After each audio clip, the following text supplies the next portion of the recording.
Bonjour à tous et à toutes, bienvenue dans cette première vidéo corrigée brevet 2022 de l'étudiant. Ce matin, nous allons corriger ensemble l'épreuve de français, notamment la partie grammaire et compréhension. Et dans un deuxième temps, nous allons corriger la dictée.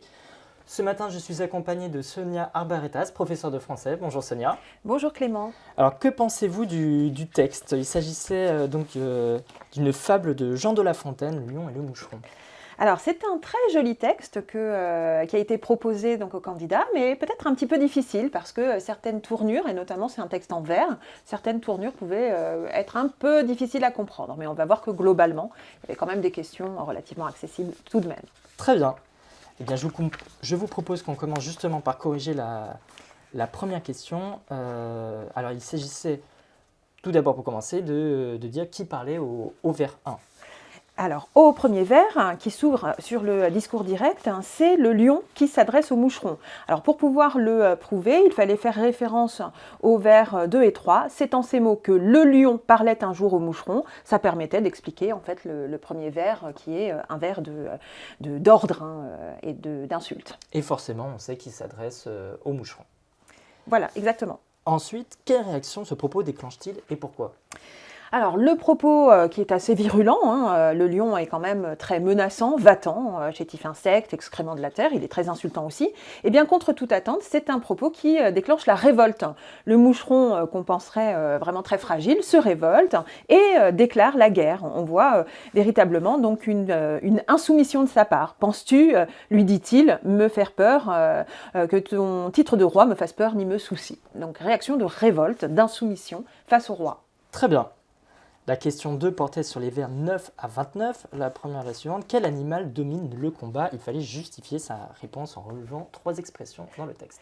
Alors, comme annoncé finalement dans la question précédente, la rage du moucheron et sa révolte suppose sa victoire. C'est lui qui domine. On le voit, alors d'abord, on pouvait prendre appui sur plusieurs aspects. D'abord, c'est lui qui a l'initiative du combat. Lui-même, il sonna la charge au vers 10, le « il » désignant donc le moucheron. C'est lui qui initie le combat. Ensuite, autre élément qui montre qu'il domine, c'est qu'il a l'initiative et il est associé donc à un certain nombre de verbes d'action. Donc, il fond sur le cou du lion, c'est-à-dire qu'il lui fonce dessus, qu'il le rend presque fou. Puis, plus tard, on le voit encore, il le harcèle, il le pique. Donc, ça pouvait être des appuis sur le texte pour montrer cela. Et enfin, donc, il est encore dit de manière très, très explicite au vers 23, « L'invisible ennemi triomphe et rit de voir qu'il naine, il griffe, etc. » Donc, le moucheron n'a pas le triomphe modeste et c'est lui qui domine. On le voit aussi, on pouvait aussi prendre appui sur les réactions physiques du lion qui se trouve amené à se débattre, fou de douleur et particulièrement inquiété, en mauvaise posture. Très bien. Donc cette question portait sur 2 points, la prochaine sur 3 points. Quelle tactique est utilisée par le moucheron au vers 12 à 29? Quel en est le résultat? Alors, puisque le moucheron ne peut pas compter sur la force et sur la démesure de son corps face au lion, eh bien, il utilise la ruse, il fait mine de s'en aller. On le voit notamment au vers 12, puis il prend son temps, et fond sur le coup. Donc, il commence d'abord par faire mine de se reculer, et puis ensuite, il multiplie les attaques, et on pouvait prendre appui pour le montrer sur plusieurs vers. Alors, on le voit notamment, ils font sur le coup, donc première piqûre. Ensuite, on regarde, si on se reporte au vers 20 et suivant, tantôt pique l'échine, tantôt le museau, tantôt entre au fond du naseau. La multiplicité finalement des charges, ce sont des attaques répétées qui créent des démangeaisons insoutenables et qui finalement contribue à faire que le lion devient lui-même son propre bourreau, puisque le lion, voulant se débarrasser du moucheron, se griffe lui-même et se porte des blessures plus ou moins fatales. Forcément. Très bien. Et la suivante, comment le fabuliste met-il en évidence le mouvement et l'agitation du combat? Il fallait également justifier sa réponse et cette question portait sur 4 points. Alors là, il fallait effectivement prendre appui sur des procédés d'écriture. Alors on le voit notamment, donc le rythme est particulièrement enlevé puisqu'il y a des verbes qui sont restitués au présent. C'est un combat qui est relaté comme si on en était les spectateurs directs. Alors on le voit, on pouvait aller rechercher donc les verbes au présent. Et ils font, donc il prend son temps puis fond sur le coup. Le quadrupède écume, son œil étincelle, il rugit, on se cache. Alors il y avait d'abord le temps des verbes et puis peut-être aussi leur abondance. Il y a énormément de verbes d'action qui montrent effectivement qu'on est sur tous les fronts. Il rugit, on se cache, on tremble, on a l'impression que toute la terre est concernée par ce combat. Donc ça, c'était peut-être un type de procédé. Ensuite, on pouvait aussi regarder donc les adverbes. Donc les adverbes étaient assez nombreux. On le voyait, des adverbes qui traduisaient la vitesse. Par exemple, alors ça commence avec au vers 9, à peine il achevait ses mots, qui montre la soudaineté, la rapidité du combat. Et puis ensuite, il y a une reprise. Alors en parallélisme, en anaphore, tantôt pique l'échine, tantôt le museau, tantôt entre au fond du naseau. Donc la multiplicité des adverbes montre effectivement que tout cela va très vite, le combat va très vite. Et enfin, le rythme des vers. Alors les vers, il fallait peut-être observer qu'il y avait tantôt des alexandrins et tantôt des octosyllabes, et quelquefois ils s'enchaînent très rapidement. Alors on le voit notamment, je reprends le vers 16, il rugit, on se cache, on tremble à l'environ. Donc ici, il s'agissait en fait de montrer que l'alexandrin est découpé en trois mesures qui mettent vraiment en évidence la rapidité du combat. Et puis pour prendre un autre exemple sur le rythme des vers, l'enjambement par exemple, le fait d'être obligé de lire les deux vers de façon consécutive, et cette alarme universelle et l'ouvrage d'un moucheron, on ne peut pas marquer de pause à la fin du vers 17, tout cela va très vite, le rythme des vers traduit effectivement une véritable ascension dans la violence. Très bien.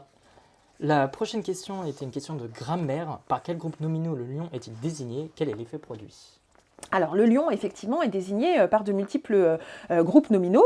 Alors le premier qu'on pouvait relever, c'est le quadrupède. Le quadrupède écume, quadrupède littéralement, l'animal à 4 pattes.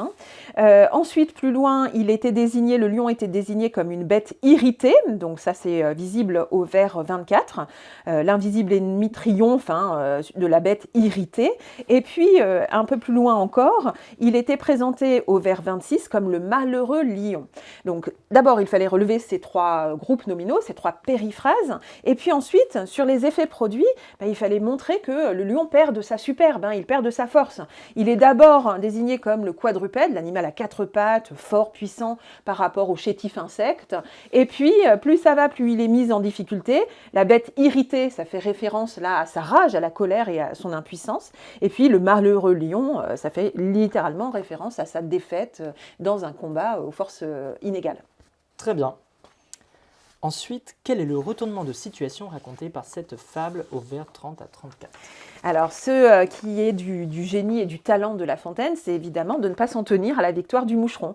Le moucheron, pour expliquer exactement ce qui se passait, est lui-même victime, c'est l'arroseur arrosé. Il est victime d'un autre prédateur, et cette fois-ci, ça n'est pas un lion ou un animal de grand format et de particulièrement puissant, mais il est la victime d'une araignée. Alors, on le voyait, c'était dit explicitement donc, entre les vers 30 et 34. Donc, lorsqu'il est notamment question de l'embuscade, donc le moucheron rencontre en chemin, donc vers 32, l'embuscade d'une araignée, il y rencontre aussi sa fin. Donc le moucheron, pris au piège d'une araignée qui le conduit à la mort. Très bien. Donc, et pour ce qui concerne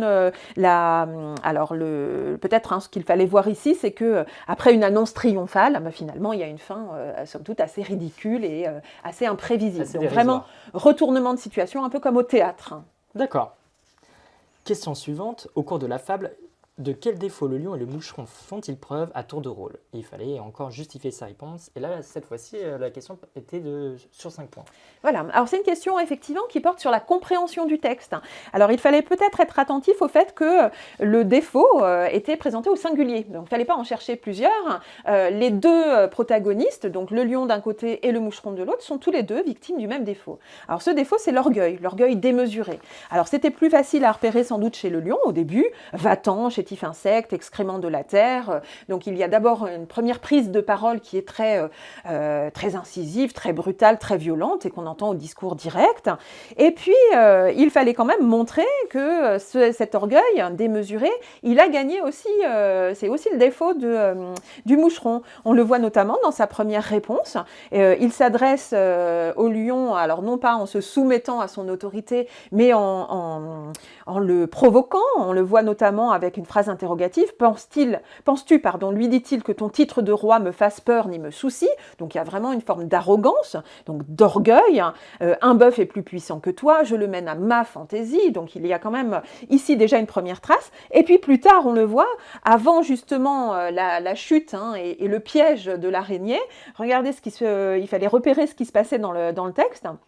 Donc au moment où le lion est mis en difficulté, la réaction de l'insecte du combat se retire avec gloire, comme il sonne à la charge, il sonne la victoire, va partout l'annoncer, etc. Donc on insistait bien ici, il y avait un parallélisme avec le début, donc il a sonné la charge, c'est-à-dire il est allé au combat, il sonne la victoire, mais il y a surtout l'adverbe partout, il n'a pas la victoire modeste, et c'est cette absence de modestie, donc l'orgueil démesuré qu'il fallait mettre en évidence. Très bien, merci Sonia. Question suivante, comment comprenez-vous les deux enseignements que le fabuliste donne au lecteur? C'était les derniers vers. Alors, les deux effectivement, les derniers vers montraient deux leçons. D'abord, La Fontaine le dit explicitement, donc quelle chose par là nous peut être enseignée? J'en vois deux. Donc, première leçon, c'est entre nos ennemis les plus à craindre sont souvent les plus petits. Donc, il faut se méfier du pouvoir dont disposent les plus petits. Le triomphe et la victoire n'est pas toujours assurée à celui qui témoigne de la force. Il faut se méfier des plus petits que soi. Ça, c'était la première leçon.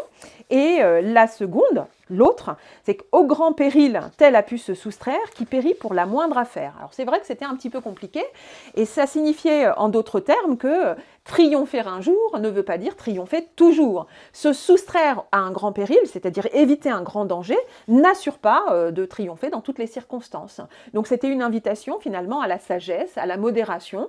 On peut triompher de manière très fortuite ou rusée, mais pour autant, le danger vient quelquefois là où on ne l'attendait pas.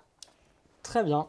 Ensuite, les deux prochaines questions portaient sur l'image. La première question est la suivante. Comment l'illustration donne-t-elle à voir les effets de l'attaque du moucheron sur le lion?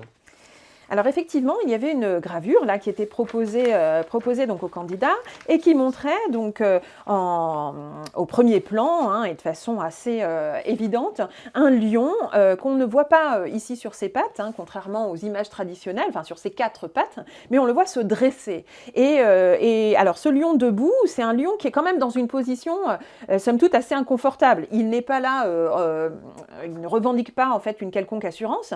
Il semble sautiller d'un pied à l'autre, comme s'il se tordait, donc c'était peut-être ça déjà qu'il fallait mettre en évidence, comme s'il se tordait sous l'effet justement des piqûres qui lui sont infligées. Donc d'abord, regardez effectivement sa posture, un bras, ou du moins une patte, on sait que le lion est personnifié, donc une patte en l'air, et les deux qui devraient être au sol, finalement montrent qu'il semble jongler d'un pied ou se balancer d'un pied sur l'autre, donc perte d'équilibre, ça c'est la première des choses. Peut-être l'autre détail aussi, c'était en lien toujours avec les pattes. Il y en a une qui est brandie en l'air et l'autre par laquelle il attrape sa propre queue, comme si finalement il s'infligeait à lui-même une douleur. On a compris que la ruse du moustique vient de là. Les griffes qui sont montrées donc, sur la patte avant droite, là, les griffes sont, on a l'impression, très hostiles, très dangereuses. Et sur la patte avant gauche, ses propres griffes viennent attaquer et lacérer sa queue.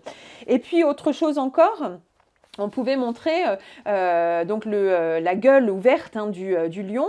La Fontaine parle d'écumer, il écume de rage, ses yeux étincellent. La gueule ouverte ici n'est pas signe de victoire et de violence à infliger au moucheron, mais plutôt d'une douleur ou d'un agacement, d'une démangeaison insoutenable. Et puis, enfin, dernière chose peut-être, bien montrer la disproportion. On voyait bien la disproportion entre l'insecte qui est figuré en tout petit là et que l'œil distingue à peine entre donc au-dessous des moustaches du lion, et puis cette espèce de tache là qui figure le chétif animal, l'insecte victorieux cependant. On se doutait bien que c'était le moucheron, effectivement. Et la dernière question qui portait sur l'image, comment s'y prend l'illustration pour laisser entrevoir la fin de la fable? Alors, l'illustration, effectivement, elle accorde en termes de proportion la place la plus importante au lion, mais il fallait avoir repéré que finalement, au premier plan, sur la gauche de l'image, on voyait un branchage, et de ce branchage, on distinguait donc une toile d'araignée. Et cette toile d'araignée n'était pas vide, puisqu'il y avait déjà un insecte pris en son sein. Donc peut-être que c'était une façon de dire, d'annoncer ou d'illustrer le devenir du moucheron, qu'on voit justement dans une espèce de ligne oblique entre le museau du lion, il y a le moucheron, et puis un peu plus loin, sur la même ligne, on voyait arriver la toile d'araignée. On ne pouvait pas la rater. D'avertissement, voilà. Très bien. Ensuite, l'épreuve de français est venue tester vos compétences linguistiques et grammaticales. La première phrase, l'autre lui déclara la guerre, donnez la fonction précise de chaque complément souligné. Alors, le premier des compléments soulignés, c'était lui, le mot lui, le pronom lui. Alors, ce pronom, en fait, c'était le complément d'objet indirect du verbe déclarer. Et l'autre groupe souligné, donc la guerre, groupe nominal la guerre, complément d'objet direct, cette fois-ci, du verbe déclarer. Très bien. Ensuite, réécrivez la phrase en remplaçant le pronom lui par le groupe nominal auquel il renvoie. Alors pour cette réécriture, on pouvait proposer donc le moustique déclara la guerre au lion. Très bien. Ensuite, quelle manipulation avez-vous utilisée pour identifier la fonction de la guerre? Alors la fonction de la guerre, je la rappelle, donc fonction de la guerre, complément d'objet direct du verbe déclarer. Alors la manipulation, elle consiste à transformer une phrase déclarative en une phrase interrogative. Donc pour parvenir à bien identifier cette fonction complément d'objet direct, il fallait se poser la question que déclara l'autre. L'autre déclara la guerre et on obtenait donc une réflexion sur l'identification du complément d'objet direct. Très bien. Question suivante qui portait sur la phrase « Il rugit, on se cache ». Transformez ces deux propositions en une phrase complexe comportant une proposition subordonnée. Alors, pour pouvoir transformer en subordonné, il fallait forcément remplacer la ponctuation. Il y avait un point-virgule entre les deux groupes verbaux, entre les deux propositions. Il fallait remplacer donc cette ponctuation par une conjonction de subordination. Alors, ça pouvait donner, il y a plusieurs réponses possibles. On se cache puisqu'il rugit. Ou bien on se cache parce qu'il rugit, et là on avait deux conjonctions de subordination pour indiquer la cause, mais on pouvait aussi indiquer une subordonnée circonstancielle de temps, on se cache dès lors qu'il rugit, ou lorsqu'il rugit, pour pouvoir bien montrer finalement le caractère simultané du rugissement d'un côté et de la fuite de l'autre. Forcément, très bien. Ensuite, les deux prochaines questions portaient sur la phrase, le groupe de mots l'invisible ennemi. De quels éléments le mot souligné est-il composé? C'était invisible. Invisible. Alors, on pouvait détacher effectivement trois parties dans ce mot. Donc, le radical, vis, V-I-S. Je vais peut-être l'écrire au tableau, comme ça permettra à tout le monde de visualiser. Donc, trois parties pour ce mot. Donc, le radical, la partie centrale, donc du terme, le préfixe négatif 1, d'accord, et puis donc un suffixe qui signifie, qui rend possible, d'accord. Donc ça, c'était la première des choses à voir. Donc distinguez bien les trois éléments constitutifs de ce mot. Très bien. Ensuite, donnez sa définition en vous appuyant sur la signification des éléments qui le composent. Alors, puisque le préfixe 1 est négatif, ça signifie qui ne peut, donc qui ne peut être vu, d'accord? Donc invisible, que l'on ne peut pas voir, qui ne peut être vu. Très bien. Et là, Sonia, je vais vous demander de retourner au tableau, s'il vous plaît. Il fallait réécrire un passage. Et cette fois-ci, au pluriel. On passe de le malheureux lion à les malheureux lions? Alors, effectivement, donc la transposition, elle se jouait donc sur le passage du singulier donc au pluriel. Alors, je retrouve mes petites notes et reviens à ça tout de suite. Voilà. Donc, alors, le passage donc, devait transformer le malheureux lion en les malheureux lions. Ça veut dire que toutes les modifications devaient porter donc, sur les déterminants, mais aussi les adjectifs, les noms communs, les verbes, et qui pouvaient être modifiés. Alors, ça va donner les malheureux lions. Donc ça, c'était effectivement la formule initiale. Les malheureux lions se déchirent. Donc ENT. Donc se déchirent eux-mêmes. Ici, donc le pronom devait prendre la place, la forme du pluriel. Donc les malheureux lions se déchirent eux-mêmes. Je vais écrire sans respecter les vers en continu. Donc on transformait aussi le groupe verbal. Font résonner leur queue. Alors ici, j'insiste sur le fait que vraisemblablement 2 orthographes étaient possibles là. Alors je vais le mettre en italique. Soit on considérait que c'était une queue par animal, bon, ce qui est logique, soit on considérait leur queue au pluriel, les queues de tous les lions, puisque désormais ils sont plusieurs. D'accord ? Donc ça, c'était peut-être une petite difficulté. Donc font résonner leur queue alentour de leur flanc. Alors ici,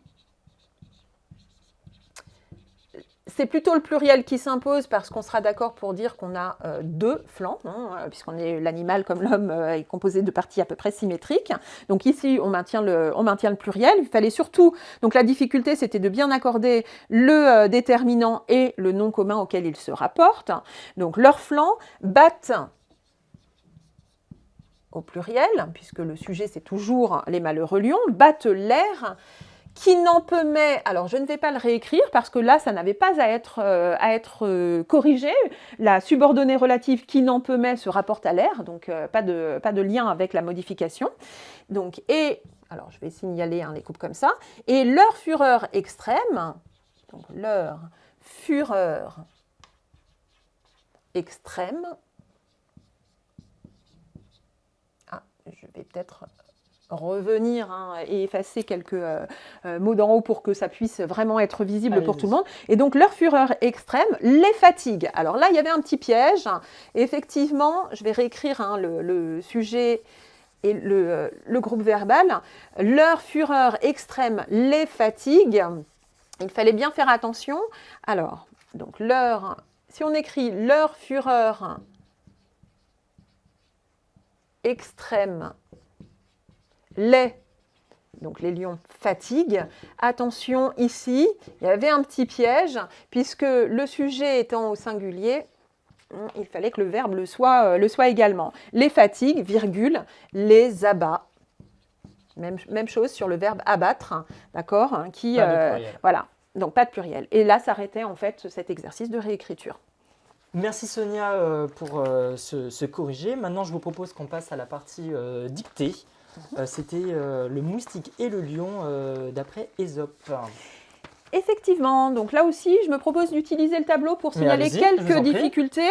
Alors, je ne réécris pas l'intégralité du texte que je vais toutefois relire, mais peut-être m'attarder sur quelques aspects un peu complexes. Globalement, j'ai envie de dire que la dictée ne présentait pas d'énormes difficultés. Le texte de La Fontaine était difficile, mais la dictée, somme toute, assez accessible. Voilà. Alors, je vais reprendre le texte si je le retrouve, dès que je l'aurai retrouvé. Et voilà. Donc, alors, un moustique s'approcha du lion et lui dit, bon là je n'ai pas recensé en fait énormément de difficultés, puisque d'abord c'était les mots de La Fontaine aussi, donc moustique et lion, a priori pas de problème. Je vais peut-être répertorier donc les difficultés qui portaient peut-être sur la conjugaison, d'accord, et puis d'autres qui pouvaient porter, il y en aura un peu plus loin, d'autres qui pouvaient porter sur le vocabulaire. D'accord, les histoires de redoublement de consonnes, et puis des difficultés diverses, hein, un peu liées à la grammaire. Donc on va mettre ça gramme pour grammaire, d'accord? Très bien. Alors, pour ce qui concerne donc les difficultés liées aux temps verbaux, donc le lion lui dit « Je n'ai pas peur de toi et tu n'es pas plus puissant que moi. Si tu veux, je te provoque même au combat. » Donc ici, on avait du discours direct et des temps bon, qu'il fallait peut-être donc bien distinguer. « Je n'ai pas peur de toi. » Alors, si j'écris l'intégralité, donc, bon, je pense que ça ne devait quand même pas poser trop de problèmes. Donc, je n'ai pas peur de toi. Hein, tu n'es, hein, j'en profite donc pour rappeler voilà, les différences entre des homophones. Tu n'es pas plus puissant que moi. Si tu veux, je te provoque même au combat. Et sonnant de la trompe, le moustique fondit sur lui. Alors ici, je l'ai répertorié peut-être hein, dans les difficultés liées au vocabulaire, bon, le redoublement des deux N, mais en même temps, le verbe était déjà dans le texte de La Fontaine. Donc, vraisemblablement, ça ne devait pas poser trop de problèmes. Donc, essonnant de la trompe, le moustique fondit sur lui, mordant le morceau dépourvu de poils autour des narines. Alors ici, je reviens encore sur la conjugaison. Donc, alors fondit, hein, le texte était écrit donc quelquefois au passé simple, donc bien se souvenir hein, qu'au passé simple, on rencontre un T hein, sur ces formes des verbes du troisième groupe, et peut-être il y avait une difficulté aussi à distinguer donc des formes qui sont des formes verbales, mais qui ne sont pas des verbes conjugués, des participes passés. Donc fondit sur lui, mordant le museau dépourvu U, et non pas UT, d'accord, puisque ce n'était pas un verbe conjugué, mais un participe passé. Donc après, on poursuit encore. Quant au lion, il se déchirait de ses propres griffes. Alors il me semble ici qu'il y avait une difficulté qui portait sur l'orthographe de quand, d'accord? Quant au lion, quant à, ici il s'agit en fait hein, d'une locution prépositive, hein, d'un groupe de mots liés à une préposition et non pas d'un adverbe de temps ou d'une conjonction. Donc il fallait bien faire attention à ne pas tomber dans le piège et à ne pas confondre donc l'adverbe ou la conjonction quand avec un D qu'on rencontre le plus souvent. Voilà, peut-être pour une des difficultés majeures. Donc on poursuit, il se déchirait de ses propres griffes jusqu'à ce qu'il renonce au combat. Le moustique ayant vaincu le lion sonna de la trompe. Alors je remettrai aussi ici peut-être hein, le vaincu, donc santé parce qu'il ne s'agit pas d'un verbe conjugué mais d'un participe passé. Entonna un chant de victoire et prit son envol. Il s'empêtra dans une toile d'araignée tandis qu'elle le dévorait. Il se lamentait d'être tué par un vulgaire animal. Alors même chose. Je relève un certain nombre de participes passés. Quelquefois, pour les sonorités, on a du mal à distinguer donc un participe passé, un infinitif, un verbe conjugué. Donc ici, c'était un participe passé. Une araignée, lui qui avait combattu les plus puissants animaux. Et là encore, peut-être que combattu, on le mettrait ici, j'en rappelle donc l'orthographe, combattu de T-U et non pas de T à la fin, puisque là encore, il s'agissait d'un participe passé. Donc voilà pour la plupart des difficultés recensées. J'espère que tout le monde aura réussi à s'en sortir avec ce texte. Mais on l'espère. Eh bien écoutez, merci beaucoup Sonia pour ce corrigé. Merci beaucoup d'avoir suivi la vidéo. Et on se retrouve cet après-midi pour le corrigé en vidéo de l'épreuve de mathématiques. Et bon courage!